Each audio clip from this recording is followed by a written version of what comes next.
All right, sports fans, here we go. It's time for another video. This is my third one today. I'm having so much fun making these videos. This one is about hole in the ozone layer, also known as stratospheric ozone. Because remember, stratospheric ozone is good. It protects us. Tropospheric ozone is a secondary pollutant and it's a lung irritant. It's the culprit behind smog and why smog is so dangerous to people's health. All right, so let's deal with ozone depletion coming right up.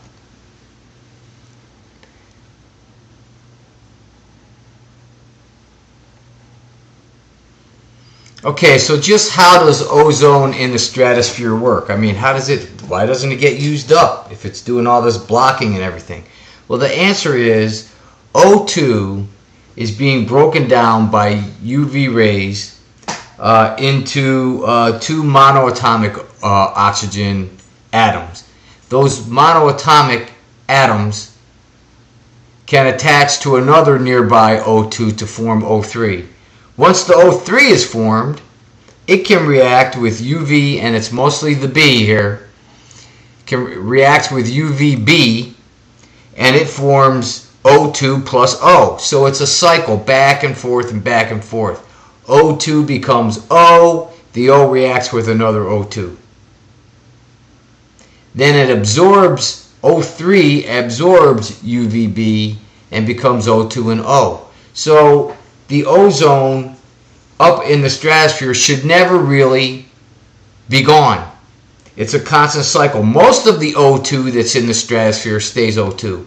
But sometimes the UV rays break the bond between the O2 molecule and make two single monoatomic O's that react with the O2 to form O3. You get the idea. So it's a never-ending cycle. The good news is the O3, when it's broken down by the UVB becomes harmless.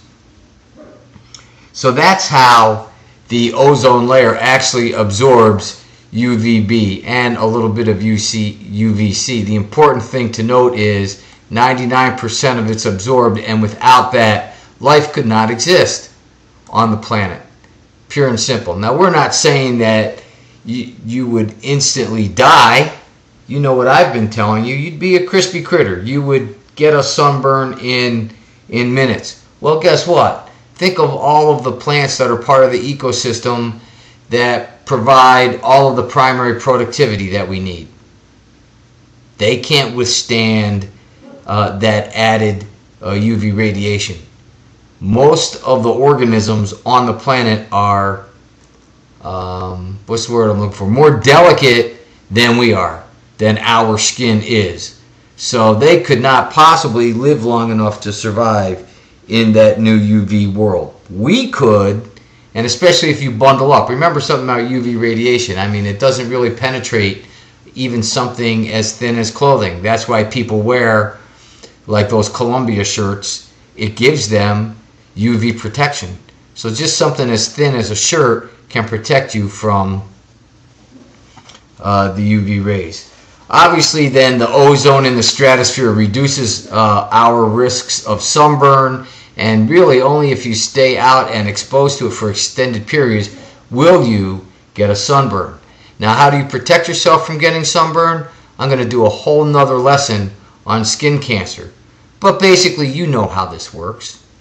And that is, you have these small cells that produce a pigment called melanin.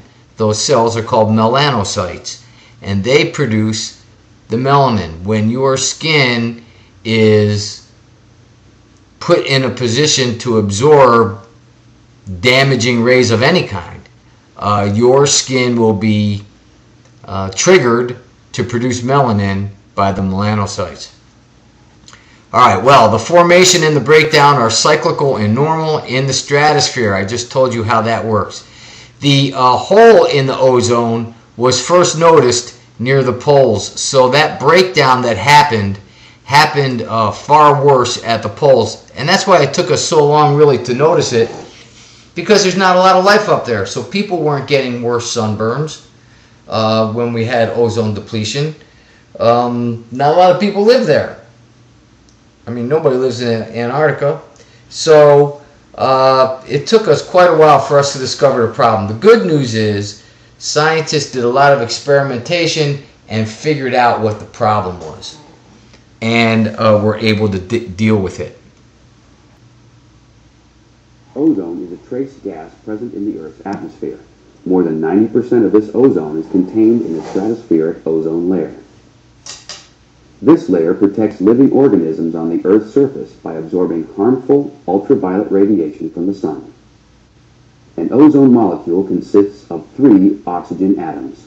It has the valuable property of absorbing a range of ultraviolet radiation. The processes describing ozone production and destruction are relatively complex, but ozone UV absorption basically can be illustrated as follows. When an ozone molecule absorbs UV radiation, it may dissociate into an ordinary oxygen molecule and a free oxygen atom. The free oxygen atom may combine with another ordinary oxygen molecule to form a new ozone molecule. This ozone molecule is then ready to absorb more UV radiation. In our phase of life called Better Living Through Chemistry, we've created many chemicals that are very important in our daily lives, but they ended up harming the ozone layer.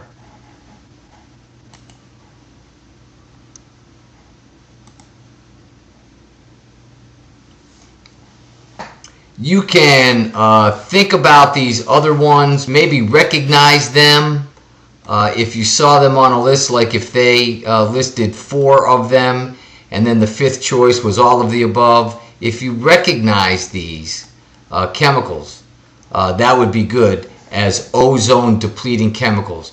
But the number 1 most important culprit in this game is chlorofluorocarbons. Now, the first thing you got to remember is all of these compounds either have chlorine in them or they have another halogen. 7A on the periodic table. Like bromine is up above chlorine on the periodic table, I believe. Halons, that's where we get the name halogens. Halons are in fire extinguishers, and they're a very good fire retardant. Carbon tetrachloride, your dad may have carbon tetrachloride in the garage somewhere. We used to use it as a paint thinner. It cuts through paint pretty easily. But you notice everything's got chlorine in it. Hydrogen chloride, chloroform, tetrachloride. Bromide is in the same grouping. And of course then we have chlorofluorocarbons. Alright, so anyway, it's all about the chlorine that happens here. Here is a CFC molecule. CFCs are carbon, 3 chlorides, and a fluoride. CCl3F. Alright, so here's how it breaks down ozone. The UV radiation has a reaction on the CFC. And it, here it is there, and cleaves off one of the chlorides.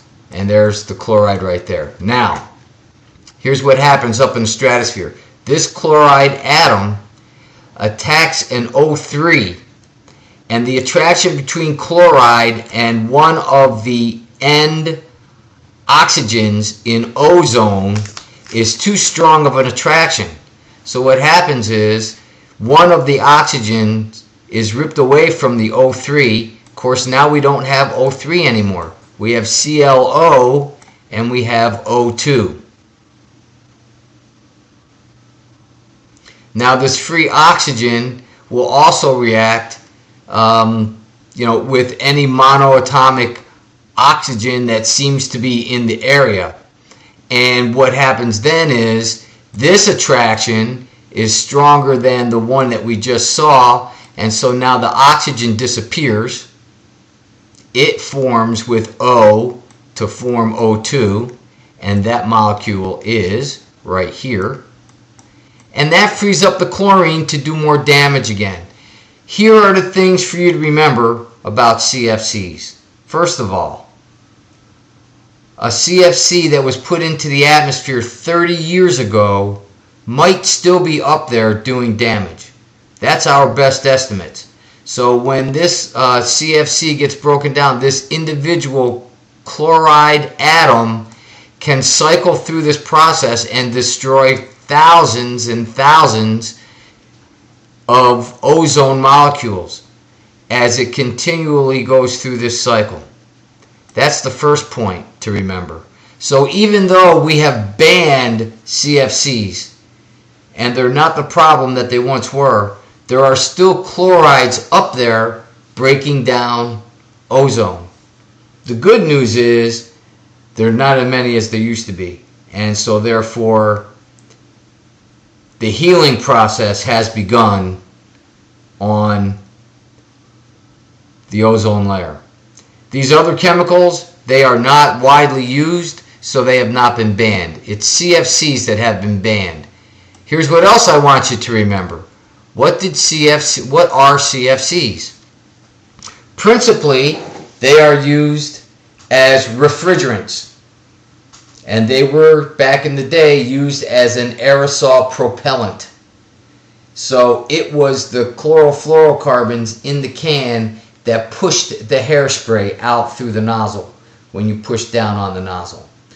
I used to use Right Guard aerosol deodorant when I was sitting in your seat as a senior in high school. Every time I sprayed, I was releasing CFCs into the air because that was propelling the deodorant out of the can. Well, once we recognized that this was a problem, we went to chemical companies and they came up with something else to use instead of chlorofluorocarbons. They were also used as refrigerants. Freon is a chlorofluorocarbon. Freon's been banned. We still call the refrigerants that we add to our air conditioners at our houses or the AC unit that's in our car, we still refer to it as Freon, but it's really not Freon because it was banned when we put the ban in place on CFCs. So when you think of these chemicals, think of aerosol propellants and refrigerants. Now the aerosol propellants that we use today, who knows what problems they may be causing. I mean, when we started selling deodorant in cans, we didn't know that this was going to be a problem. We wouldn't have created it if we knew it was going to be a problem. Well, we think we have a solution with our new propellant, but what if it isn't? What if it turns out to be a problem later on down the line? This is why, as an environmentally conscious person, you wouldn't use any spray cans that have a propellant in it. You would use something that has a pump. It's the same idea. You push down on the bottle, but it pumps the stuff out and sprays it that way rather than use an artificial chemical. Okay, here's the video that shows you all about how chlorofluorocarbons are destroyed. Chlorofluorocarbons, CFCs, also known as freons, are known to cause the destruction of ozone molecules in the ozone layer. UV radiation causes the CFCs to decompose and release a free reactive chlorine atom, which triggers the ozone destruction. This chlorine atom reacts with ozone to form chlorine monoxide and molecular oxygen.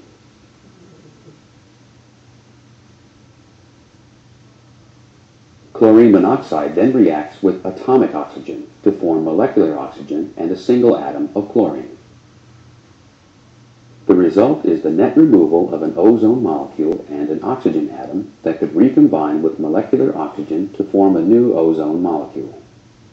The chlorine atom is also free and can destroy about 100,000 ozone molecules before it is removed to the lower parts of the atmosphere.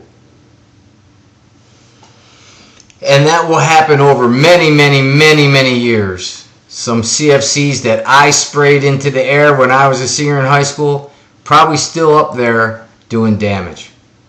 Remind me to show you this video here. I don't want to show it now, but it is a live, not live, but it's humans explaining how they first discovered the ozone problem back in the 80s. Alright, so why do we care? Severe sunburn, and there are other issues. Of course, severe sunburn especially can result in skin cancer. There's some very worrisome statistics for you guys that live in Florida when it comes to sunburns and skin cancers. If you have 3 sunburns in your life that cause blistering, now that's a 2nd-degree burn. That's a serious burn. If you have 3 very serious sunburns in your life, you are twice as likely to develop skin cancer as an adult. That's alarming. Here are the other important reasons for concern. Cataracts. This is why you'll notice a lot of people today use those transition lenses. You think they're just for ease of usage, but the fact is, if you go outside and you don't have your sunglasses, you're going to want to have something to protect your eyes.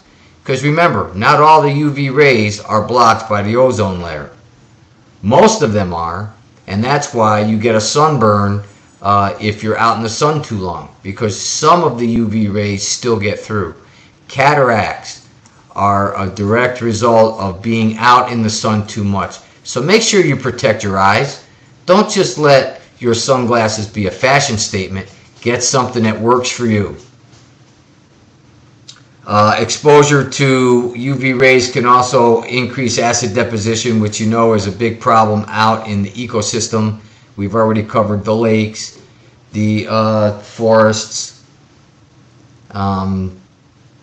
where damage really happens when it comes to acid deposition. And it can trigger immune system suppression, which means you're more apt to get sick from rather routine illnesses like a common cold or even a small infection. That's why we care. It's going to hurt lower crop yields, obviously. Plants can't take all that extra UV radiation, so plants are damaged, and if plants are damaged, we do not have our primary productivity. Less photosynthesis happens, and we already mentioned 100,000 ozone molecules can be destroyed by 1 chloride atom.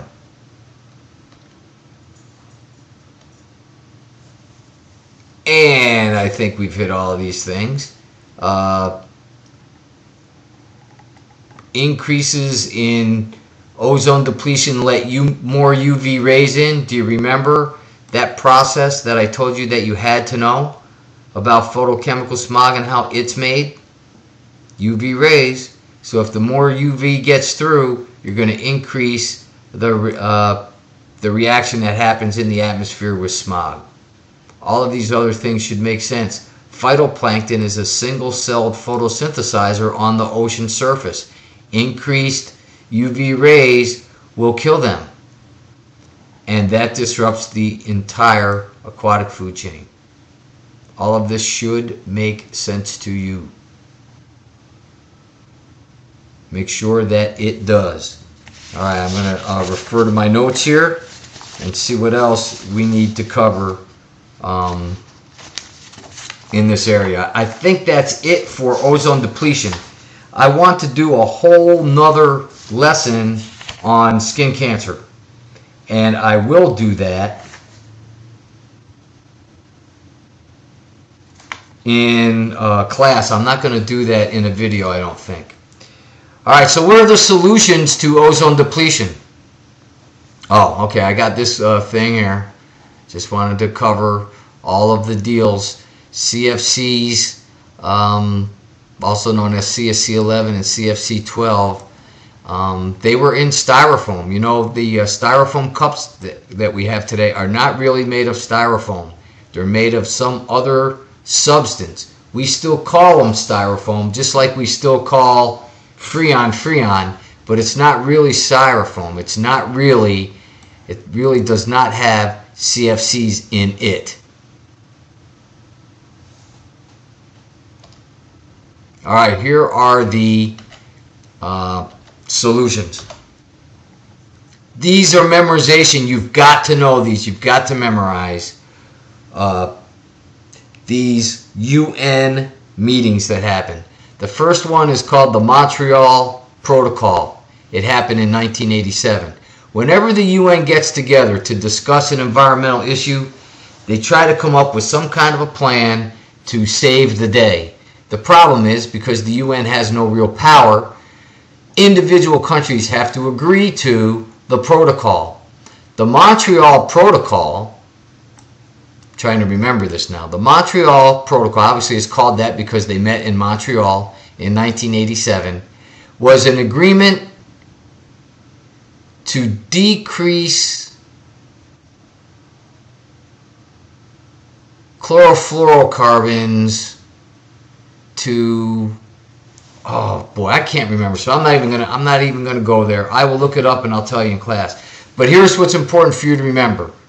They started to ban CFCs in 1987. But whenever the UN gets together and decides to do something like this, they always agree to meet in 5 years. And so that is exactly what they did. In 1987, most of the countries agreed to a ban on CFCs, including the U.S., thankfully. I mean, we haven't agreed to carbon dioxide emission issues, but we agreed to decrease or eliminate our chlorofluorocarbons. And so did the rest of the developed world. Now, the developing countries, they didn't have spray cans and they didn't have Freon to put in air conditioner units. So this really was our issue and not the developing countries as an issue. So the Montreal Protocol, everybody met and they said, let's cut down on the amount of ozone damaging chemicals. We agreed to it, other countries agreed to it, and then they said, let's get together again in 92, let's get together in Copenhagen, Denmark, and let's do the same thing. Let's check and see how things have worked. Now you can see what this graph is showing you. What this graph is showing you is what the amount of ozone damaging chloride would have been if we would have stuck with the limitations of the Montreal Protocol. You can see it still would have gone way up. So Montreal Protocol cut about half of the CFCs worldwide, but we wanted to do more. So when 1992 came around and the countries got together again to discuss this issue, they agreed to even more stringent restrictions, and that worked. You can see here the chlorofluorocarbon numbers are way down now, coming down. This green line is what it would have looked like if we'd have done nothing in terms of chlorofluorocarbons. Techno fixes, you know, I heard somebody in class the other day say this. Well, we have ozone in the troposphere and it's a pollutant. Why don't we just take those pollutants and shoot them up into space and get it up into the stratosphere? Believe me, it's been tried. They've used specialized balloons that are filled with O3 and send them up in the stratosphere and then push a button and pop the balloon and try to release ozone that way. All of these techno fixes have their place. Scientists are working hard to try to add ozone quicker than the natural healing process will be, but there isn't a whole lot of real activity in this area. All right, this last graphic here is just showing you how the ozone layer goes up and down over time, and you can see how the amount of concentration of ozone has depleted over the years. We are hoping that with the banning of CFCs that this will start to move up a little bit over time. And we're not too far away from where we need to be, what was normal before we really started all of our use of Freon and CFCs as propellants. But you can see this has a little bit of a downward trend to it, and we're hoping for it to increase. All right, that's it for ozone depletion. The next lesson that we're going to do is going to be in class, and it's going to be about skin cancer. And then we have one more of these videos to do on indoor air pollution. Take it easy. We'll see you later.